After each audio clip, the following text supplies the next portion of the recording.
Cabin 28, Keddie, California, a resort town in the mountains, the kind of place families go to disappear for a weekend. Inside, 3 people are bound with tape and cord, beaten, stabbed. Down a short hallway, 3 young boys are asleep. The killers walk past their door. They do not touch them. One bedroom is empty. Tina Sharp is 12 years old and her bed is cold. It will be 3 years before anyone finds a piece of her. By the end of this, you'll know almost everything that happened in that cabin. The order of it, the weapons, how many people it took. You'll learn why investigators are certain more than one person was in that room. And you'll hear the exact words a man is alleged to have written to his own wife, weeks later. What you won't get is an arrest. It has been more than 40 years. No one has ever been charged. And the 2 men whose names sit at the center of this case both died without ever answering for it. But start with the girl who came home in the morning, because she is the one who opened the door. Keddie, 1981. A former railroad stop-turned-resort tucked into the Sierra Nevada, 90 miles from the nearest city that would recognize the name. Glenna Sharp goes by Sue. She's 36, a single mother of 5, recently moved to Keddie to start over. Money is thin. The family lives in Cabin 28, one of a row of wooden cabins strung along a quiet road. That night, the household is split.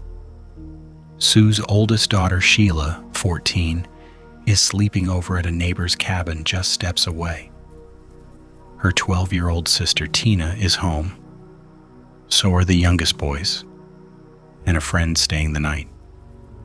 And her son, John, 15, the family called him Johnny, is out with a friend, 17-year-old Dana Wingate, hitchhiking back from the nearby town of Quincy. Sometime that night, Johnny and Dana come home. After that, the timeline goes dark. Everyone who could tell us what happened next is either dead or was asleep in the back room. The morning of April 12th, Sheila leaves the neighbor's cabin and walks the few steps home. It's a little before 10.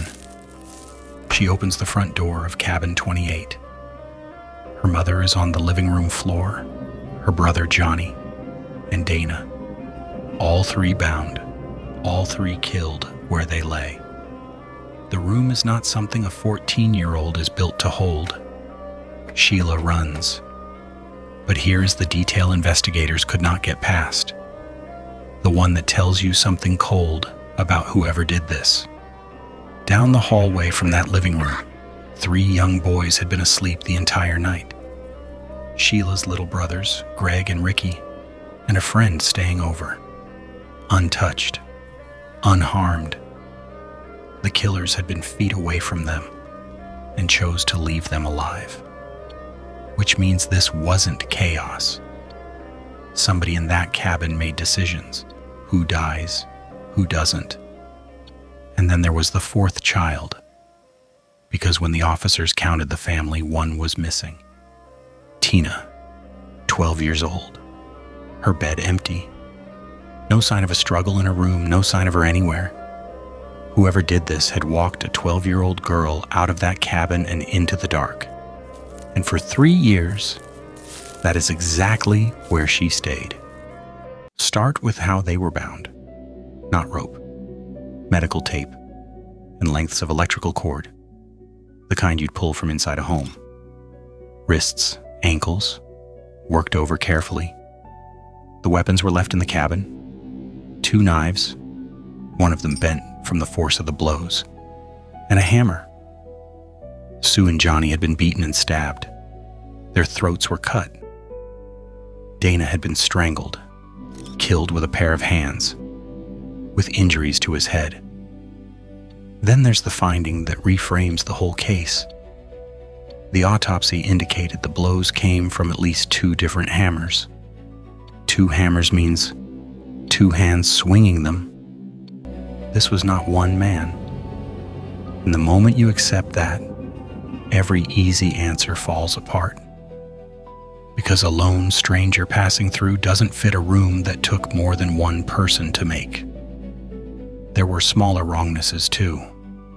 A print on Sue's head, matched to the butt of a Daisy BB rifle.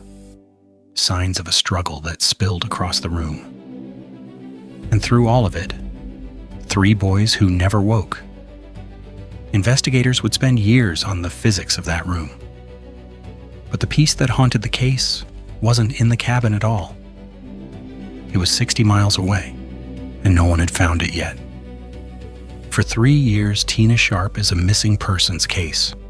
Searches, dead ends, a family waiting for a phone call that doesn't come. Then, in 1984, a man out collecting bottles in the woods near Feather Falls, in Butte County, roughly 60 miles from Keddie, finds part of a human skull. Dental records confirm it. It's Tina. She had been out there in the ground the whole time, while the case in cabin 28 sat cold. And the discovery does something worse than close a chapter. It tells the family that whoever emptied that bedroom knew exactly where to take her, and trusted she'd never be found. Some accounts note that her remains surfaced almost 3 years to the week of the murders. A coincidence, probably.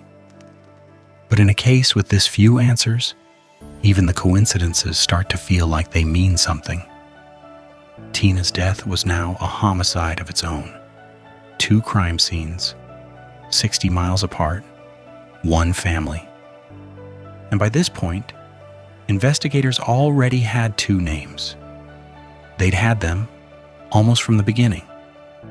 There was a party in Keddie the night of the murders, and among the people around cabin 28 that night were 2 men who would become the investigation's primary suspects.